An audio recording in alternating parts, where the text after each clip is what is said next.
So I've never done a drive with me, and this is a terrible camera angle.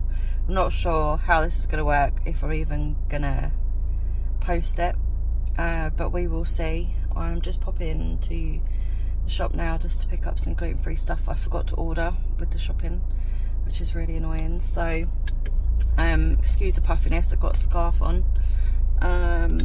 because I mean it's not that cold, to be fair. It is cold, it's December, but it's got a lot warmer. It's like 11 degrees today.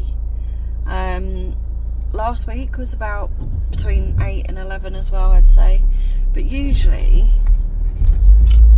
it's a lot colder by now. The week before last, I think it got down to like 4 degrees. It was absolutely freezing. So I'm kind of glad it's not so cold, because I don't want it to snow, particularly before Christmas. If it snows, we won't be able to go to my mum's for Christmas, which would be a real shame.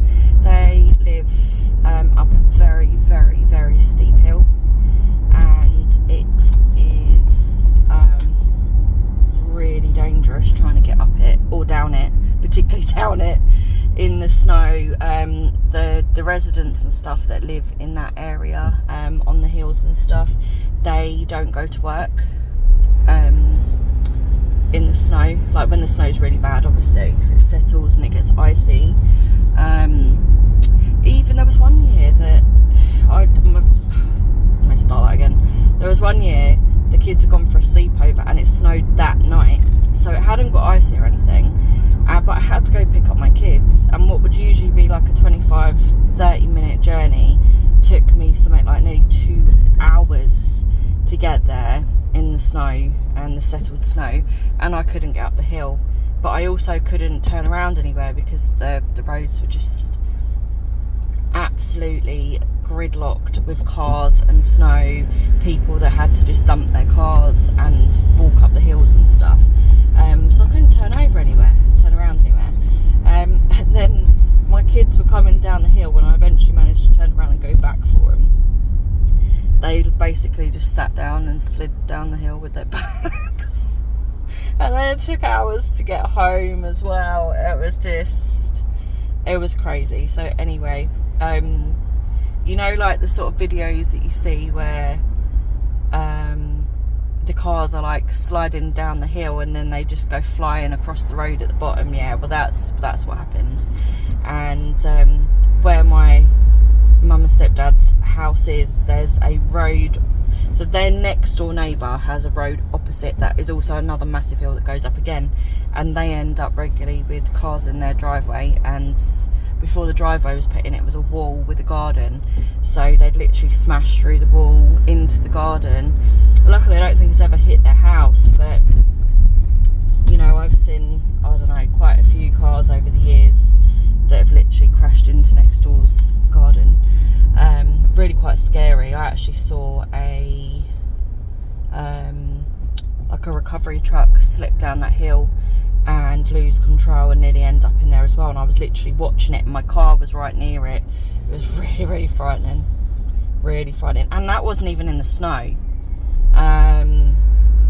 Obviously if there's any ice anywhere, sorry, there's an ambulance coming.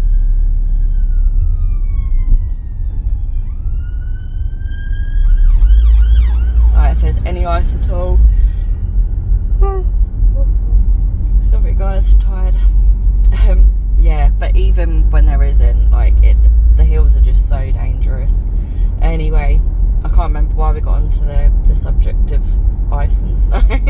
But, you know, I just wanted to have a quick talk about Christmas and pressures of Christmas and everything. So it's difficult because obviously, as some of you will know, I lost my dad last year in October, and obviously last Christmas was the first Christmas without him, which was just so hard, and Christmas didn't feel like Christmas. And no, I'm not ashamed to say it, like, I really wasn't happy on Christmas Day. I didn't want to celebrate. I did for my kids, and I cooked and I had people over and stuff, and you know, we left a seat for my dad that sort of stuff, but dealing with grief is hard, and dealing with it at those special times of the year is just even harder and really upsetting. So if you are going through that, then please just take some time to yourself, and don't beat yourself up if you feel badly about Christmas and you don't want to celebrate. Don't beat yourself up. It's not anything to be upset about. Your feelings, like, it's perfectly normal, it's okay. And like, I know a lot of people don't talk about it, but you know, it is what it is, and if that's how you feel, that's how you feel. If you don't want to celebrate, don't celebrate. Like, don't push yourself to do anything, is what I'm trying to say. And if you're not going through grief at the moment or anything like that, then you know, you still are entitled to not feel like celebrating Christmas as well. Like, there's no rule that says that Christmas has to be a happy time for everyone. You know, a lot of people struggle with Christmas. A lot of people are struggling at the moment, obviously financially and with stress, and maybe Christmas is just too much. So all I'm going to say is do Christmas in your own way.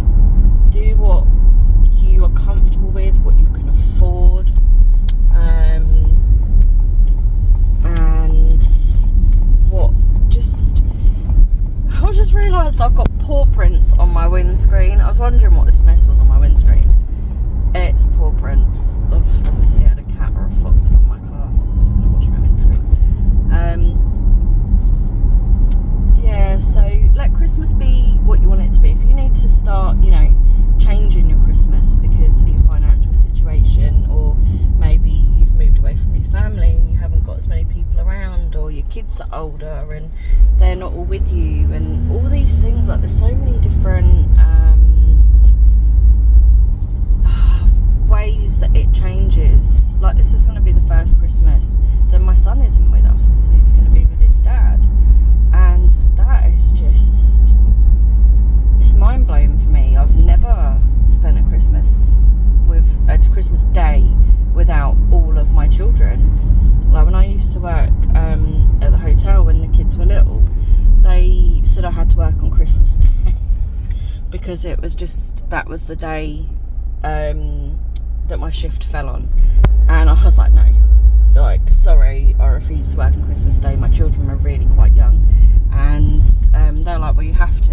And I was actually fully prepared to quit my job if they were going to make me work on Christmas Day. I'm just that kind of person, to be fair. I know a lot of people aren't in a position to quit a job, but I wasn't prepared to not see my children on Christmas Day.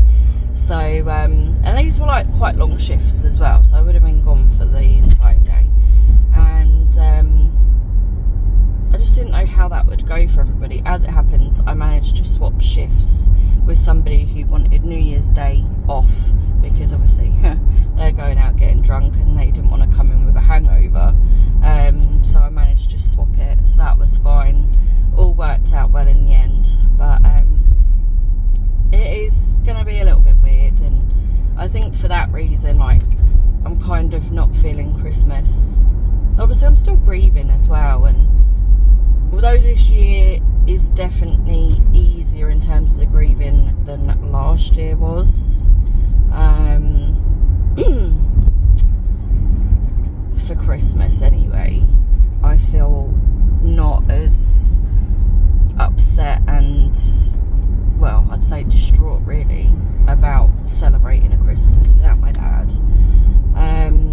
But then I am upset that my son's not going to be with us and we're not all going to be together. But then also, you know, one of my daughters has got a boyfriend. She's going to go spend half a day with his family, so I'm not going to spend the whole day with them anyway. And this is exactly what I'm talking about. Things change. I have 3 adult children and a teenager, and things just change in the way you celebrate, in the things that you do, and it all just becomes different, and you have to adjust as the time goes on.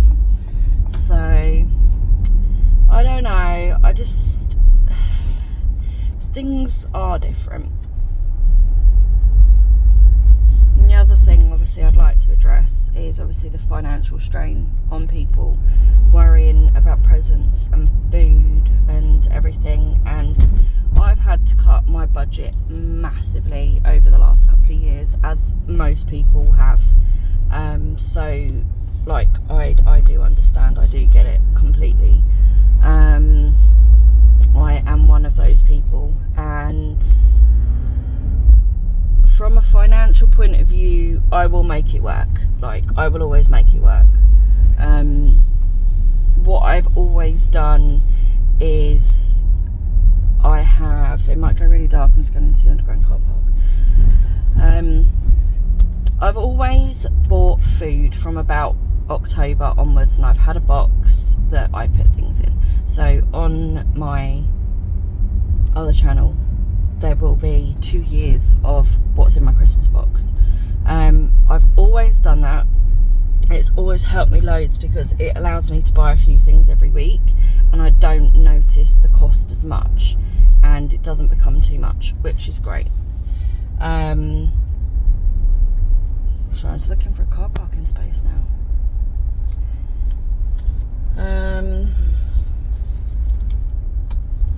So that has always been really helpful to me. And then as a family, whoever comes over, we always share some costs. So someone will bring puddings or whatever it may be. That is what we do, and it's how it works. We all help each other out. This year we are actually going to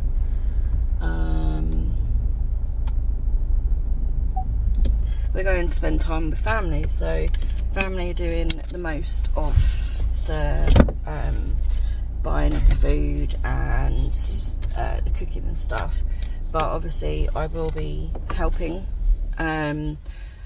I am buying certain bits and pieces and taking them with us, so it's nice. We're all just spreading that light. I'll go off in a minute.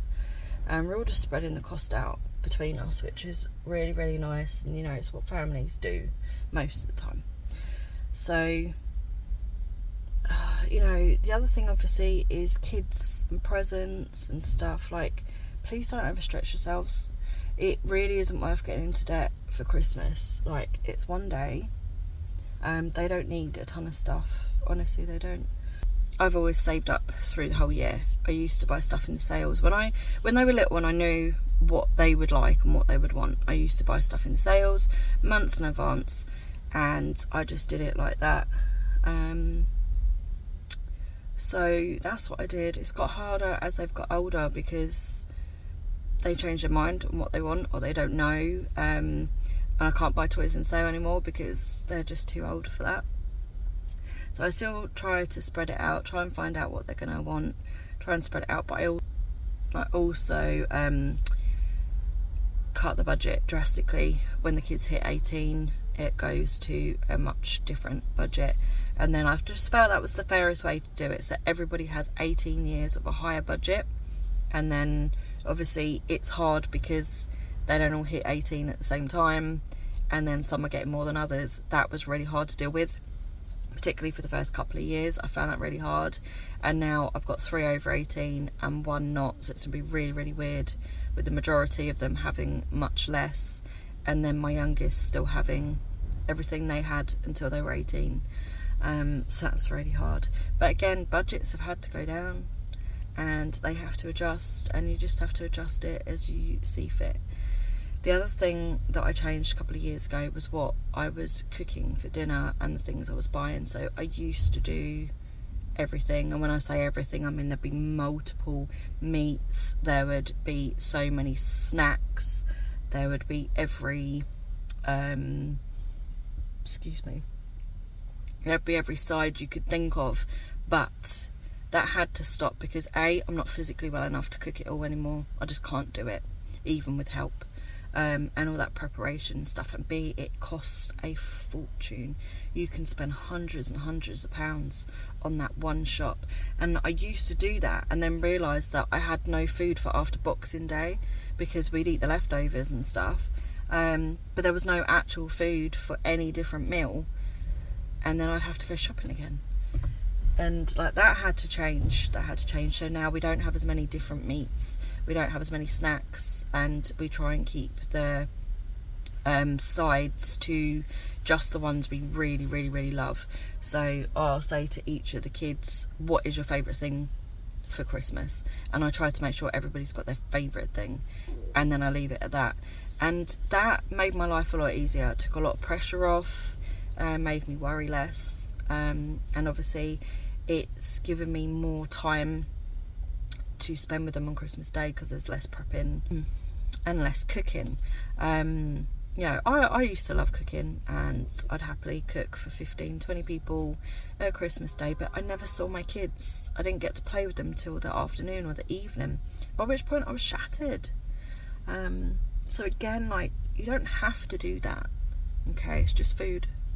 To me, the food brings memories of Christmas as a kid. I remember the food more than I remember the presents, and I remember the people who was around that table. And like, my mum and dad used to cater for everybody who wanted to come, so there could be 25 people around that table, and like literally we'd all be jammed in like sardines, and my sister used to sit on a wash basket and I'd be sat on a step ladder or something, you know, and like we never had enough chairs. But it was just fun, and there was food, and we loved it. But it didn't need to be extravagant food. Like, I don't think we ever had extravagant food as kids. We couldn't afford it, you know. But what we did have was some meat and some veg and some sides and some chocolates, and we were happy. We were more than happy. Everybody loved it, and like I said, a lot of the family used to come to us at Christmas. So I tried to kind of keep it the same a little bit, but like I said, I've toned down the meat a little bit and some of the sides and stuff, and it's just made it a little bit easier. But anyway, guys, I just wanted to do a sit down video. I haven't been able to do one for ages because I just haven't felt up to it physically or mentally, to be honest. I only do these when I've got something to talk about anyway. I'm not going to sit here and just ramble absolute nothings, although it probably seems like it. But I need something to talk about when I do it. I don't want it to just be me doing a video for no reason. This is something I've wanted to do for a few weeks now, and I just haven't been well enough to do it. Like, health has been really, really tricky of late. So yeah, and that's another reason why I just take it a bit easy at Christmas. I want to enjoy it. I want to enjoy my kids. I want to enjoy my family. So yeah, you know, it's going to be the first Christmas without one of our dogs. That's another massive grief process to go through. And being without him this Christmas is going to be so weird. So weird. So yeah, I'm hoping this man isn't going to take this trolley because it's right next to my car and I was going to take it with me. So I'm going to go get this bit of shopping and get back home. I hope this video made sense and you've taken something from it. And I wish you all a Merry Christmas. I hope you all have a lovely time, whatever you end up doing and however you celebrate. And I will see you soon. Bye, guys.